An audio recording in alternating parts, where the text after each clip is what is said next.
Hi, everybody. Happy New Year. Happy 2022. By the time you're listening to this, it may very well be February, but we're recording this. It is mid-January, and I'm with Juan Romero, CEO of Volante Software. I'm Craig Shacklett, CEO of Trio360. This is the conversation with startup founders. That's probably the 8th working title we've given to this, but we both have a lot of momentum. I know you've got a couple new customers that are launching, got more that are going to be announced soon. So super pumped about that. We've got another new customer just on board. That's 2 in the last month. So a lot of momentum. And what I thought would be a fun conversation today would be kind of trends in the market and even in, I guess, kind of society in general or the economy in general that are working in our favor, that may be adding some momentum to Trio and to Volante. So Juan, first of all, welcome, Happy New Year. I see you're in the new office. Congratulations. Why don't you, before we get into it, tell us about the new office and kind of the move for Volante. Thanks, man. Appreciate it. Yeah, it's good to be here. It's good talking. It's been a little while since we've done this, but yeah, Volante recently opened a second office. So the main office is still in New Mexico, but we're going to have a secondary presence primarily for our professional services offering here in the Phoenix area. So with a lot of our customers being in California and being here in the Arizona market, it just made a lot of sense to have a presence here and be a lot closer to everybody. So yeah, we're really excited. The space is beautiful. It's great. And yeah, can't wait for you to come down so you can check it out. Yeah, I can't wait to. I know you added some members of your team to focus on professional services. So yeah, that is super exciting. And why don't we talk about trends? Again, trends in the kind of culture, society, in our industry that are giving some tailwinds to our respective products. So I'll start with Trio360. I think after these last couple of years where so many people are working from home, so many people haven't been able to go to their restaurant and be in crowded events. And I think there's a lot of people have a hole, I guess, where they're used to having personal interactions and kind of face-to-face and just connection with other humans. I think as a society, so many of us have just kind of gone into our little islands. And why that helps Trio is that Trio is really built for personalized communication. It allows a host to personally communicate with lots and lots of players at scale, where send a text efficiently as a personal message, player responds, and the host can respond to dozens of players at one time. And players are responding to it. I mean, that's the thing, is that we're deploying with casinos. They're sending out the text, players are responding, and then there's just conversations that are happening from text that then sometimes lead to phone calls, definitely lead to in-person meetings at the casino. But that personal outreach is players are responding to it, and so we're getting data that's backing that up, and it's just led to a lot of success and great conversations for Trio. So I would say the first trend, if I was to put it in kind of a tight package, would be a longing for personal connection. I think that's been good for us. How about you, Juan? Anything come to mind that is helping Volante? Yeah, I think there's a couple things. I mean, mine would be a little bit, I like the way you went really high level with that, because I think that, not only did you touch on something that is meaningful to society in general and kind of fitting the need that's been cultivated through these circumstances, but also, your platform is a very simple way to achieve that goal, right? Which is definitely got to be part of the equation, altogether. So it's looking at, the societal impacts and then bringing that down to an industry level. For me, there's 2 things that really stand out, right, from an industry standpoint. The first one being is like, despite everything that's happened in the last 2 years, you just keep seeing record-breaking revenue, right? Like it just keeps getting shattered over and over and over again, whether it's Vegas or tribal gaming or anywhere within that. So I think that people have even though there's a lot of like uncertainty, they still have that money hasn't tapered off. And so they're more optimistic about investing that money during these time periods. So I think that's a component, but I think, like, to me, and I'd be interested on what your take is with this, is to me, the secondary component of this is that I believe that, things like the cashless initiatives that have come as a result of COVID coupled with things like the sports gaming aspect, have really like reinvigorated the industry in terms of looking at new possibilities, right? So think about how long it took a lot of those cashless things to happen. I mean, people have been talking about being able to draw funds from a table and all this other kind of stuff, you know, and the moral implications and the compliance implications and all that. Well, when it became like a COVID time, it was like the whole industry just had to shift to like kind of this touchless, cashless type thing. And all of a sudden, an industry found itself where, as it had been lagging for so many years, like on the forefront of that particular part of it, right? Then you throw that in there with just this explosion of sports betting, and I think that, you know, that combined with the allocated capital, it's allowing us as an industry to go like, oh, some of those things that were maybe obstacles in the past aren't as big and as scary and as cumbersome as we thought. Add that to the capital that we now have to invest, and let's start attacking new avenues and new problems in new ways that we've maybe just been like, that's not practical, or didn't have the mindset for. So I see those as two huge things, but I'd be interested in hearing what you think about that. Yeah, I hadn't thought about that, but that's a really good point. You're right. There's been so many new technologies have been ushered in, accelerated. Adoption has been accelerated thanks to these trends. And you're 100% right. I think that benefits both of us, where maybe in the past, well, it doesn't have IGT stamp to it. I don't know. I don't trust it. You know, if it's not, I think casinos maybe we're a lot more reluctant to try kind of I shouldn't say unproven. We're both proven, but you know, not like 80% market adoption technologies, and now they're a lot more willing to take chances. That's a really good one. One other thing I would add that I think benefits both of us is staffing issues.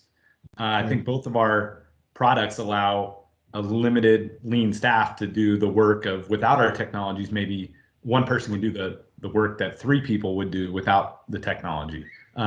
Again, for us, it's about the messaging, allowing a smaller host or service staff to message hundreds of players. Because one of the benefits we've seen is that it's, excuse me, it's, you know, they're able to add more coded players per host. And conversely, it could be, you know, you could serve just as many coded players with the smaller host staff if there's open spots that they can't fill. Are you seeing the same benefits with Volante?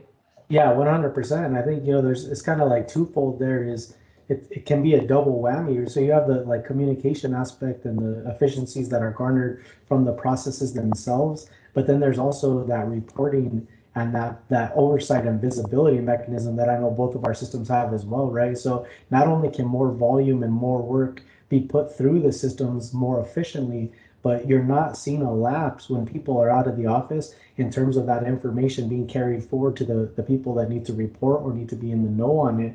And, you know, secondly, with a click of a couple buttons or looking at a report, you have that oversight still. So even if there are these monumental issues, which every single one of my customers is having them right now. I mean, I just told you now we had to reschedule a bunch of training that we had, you know, set up for the next couple of weeks because so many people are out of the office, right? And so, yeah, I think you hit the nail on the head there. Is really, you know, these systems and the efficiencies and the communication opportunities that they create have certainly opened some eyes. And I think, you know, it's interesting. We start talking about these things. I don't know if a lot of people know this, but it's not like me and you hash out these discussions before we, you know, start doing this. So what's kind of interesting is we're here actually having this conversation with them for the first time, right? Like we have a general topic or whatever, but it's interesting that, you know, each of us is adding like a little ingredient to this, and it's kind of coming into this full cohesive picture of you know, where things are where, you know, the culmination of what has transpired thus far. My next question to you is, so where do we go from here, right? I mean, is this do you think that this is going to lead, all these environmental factors and the stresses are going to lead to a new environment, or do you think that at some point we'll be placated and end up back where we were? I think and hope that we will be able to interact with people a lot more often, but these trends have brought new technology into the fold, like Volante and all the amazing modules that you have with Slot Track and with Trio360. They're not going to back off and say, you know what, now that we are full staff, let's go back to being inefficient. Or now that we've got, you know, now that whatever, players are still coming in, we don't need to be personal anymore, let's go back to the old way. So I think I hope, because I like before the pandemic better, where we're interacting with people a lot. But I do think that when they see, gosh, our hosts are now able to give personal service to 500 or 700 players each instead of just 300, I don't think they'll want to back off. So I think the advancements will be permanent, but I'm hoping that the masks, the social distancing, all that stuff will scale back, because I like giving a high five and a hug, and talking to people and not having to worry about it. Sure. Yeah, and I think you hit on something there, and I think you're right. I think this is the new normal in terms of like implementation, right? I think that the bar has risen, and I think there's a crop of new, part of that vacuum that's been interesting is I've seen a lot of, obviously the front line is getting decimated the most. I mean, that's where I'm hearing is the technical staff, the attendance. I mean, because you have volume there, right? And it hurts because that's your point of contact with the customer, and usually it's your first and maybe only point of contact. It's not like the executives are out there shaking hands every single day. So there's that level is being hit the hardest. But what I've also seen is I've just seen tons of promotion and movement between like the mid-level to entry, like beginning to that management tier, right? Like I feel like for a long time I was kind of stagnant with like kind of the same, like people have been doing this for 30 years. And what I've seen recently is a lot of that quote unquote new blood being pushed up because people were retiring early or because the skill set necessitates a different view on some of the things that we've been talking about. So that's been interesting to see in the market as well. I think going forward, I think the personalization trend is going to continue, because I think casino, you differentiate yourself. I mean, the biggest one that no one really admits is location.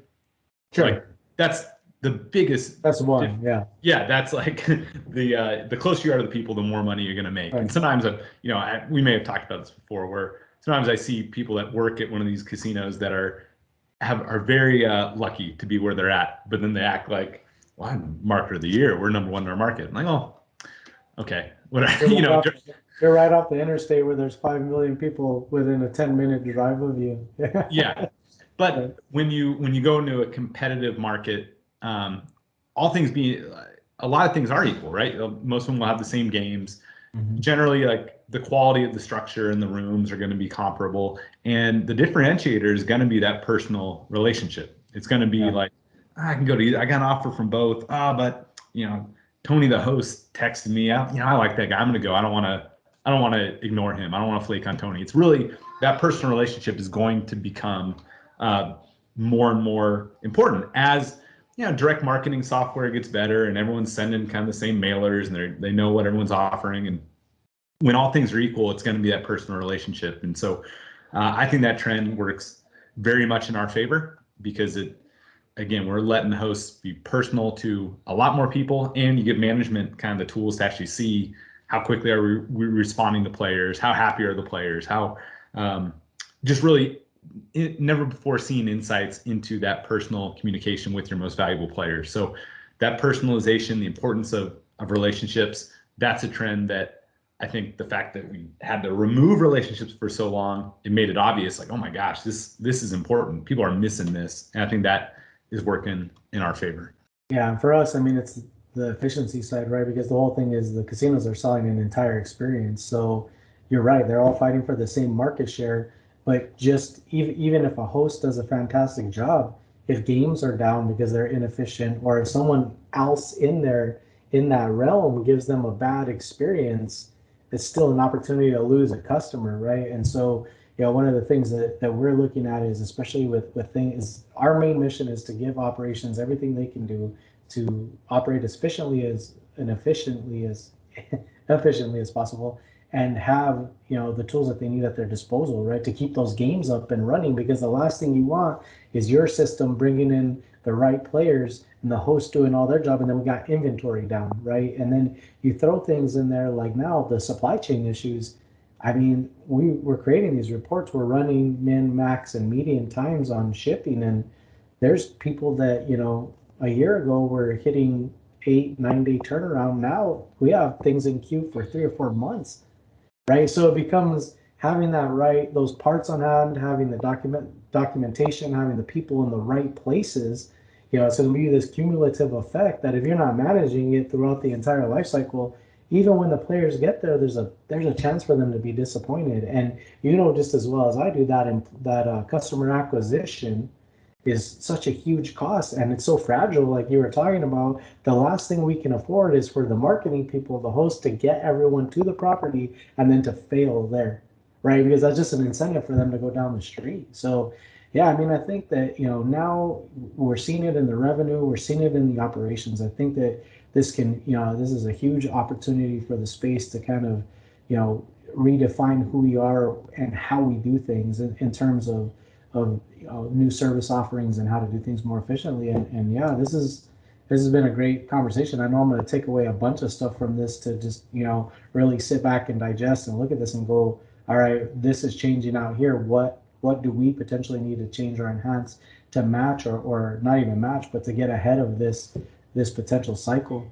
Yeah, I'm with you. This has been a very fruitful conversation. It's fun to just talk, like you mentioned earlier, just talk things out and like see what ideas surface, because I think from a marketing angle, I mean, that's something that I need to, from the Trio side, promote a lot more, is that this is a tool. Because if you got half your host team out, you don't know if they're too sick, they're laying in bed, they're not responding to players, or Sure. like you've got a total blind spot. Whereas with the Trio, where all the messages are coming to one place, you don't have to worry about skipping a beat. That one host that's not sick can manage everybody else while they're all recovering.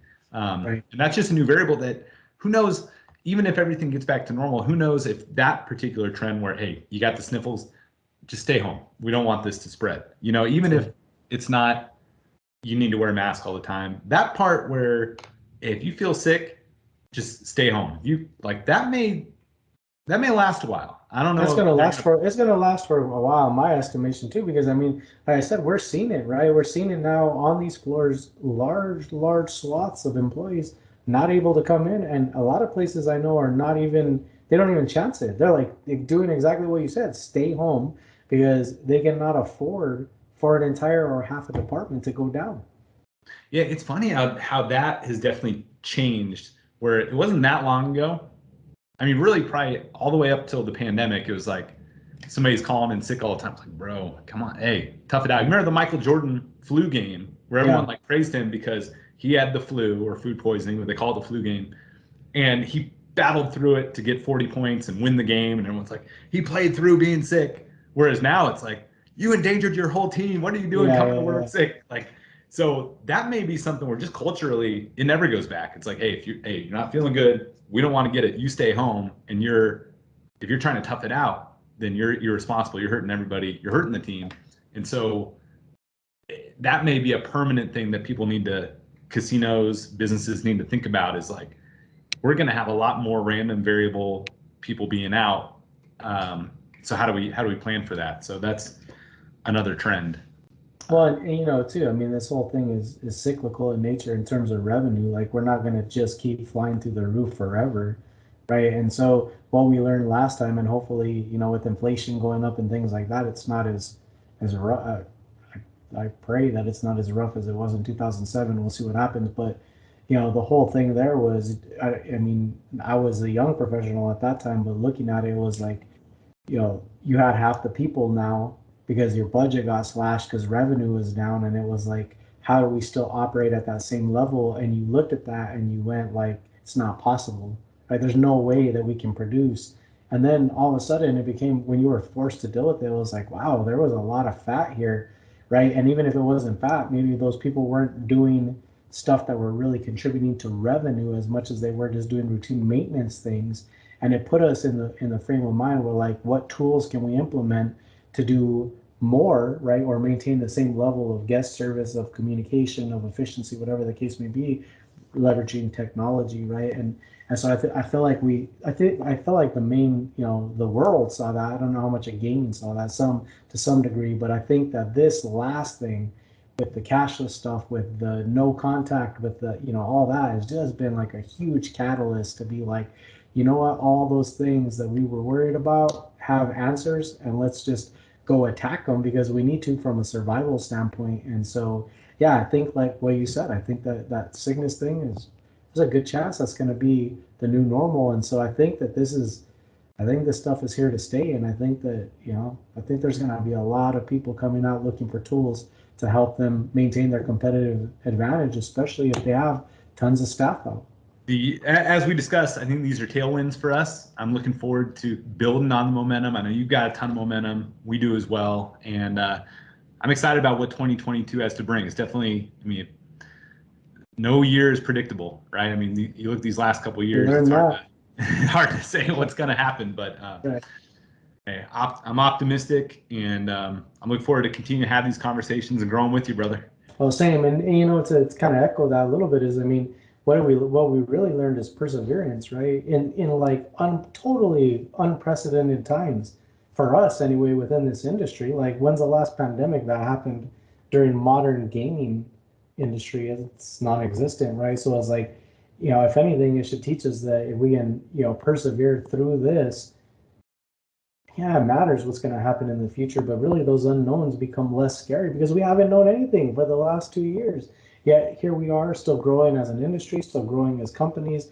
I mean, all the gaming providers are growing, right, and expanding. So, I mean, I think it should give us a level of confidence going into this as well, or coming out of this maybe, or going into it, or whatever it is that we are now, is like, we can persevere and we can get through things. There's answers to these questions. These are very complex issues. There's no right or wrong, but we can find an answer together. And yeah, I mean, having these conversations and looking forward to this year is going to be amazing, man. And I'm happy to be here with you as well.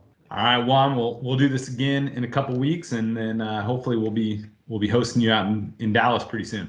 Yeah, I'm gonna go see you, man. Good deal. All right, thanks, Juan. Thanks, Craig. Take care.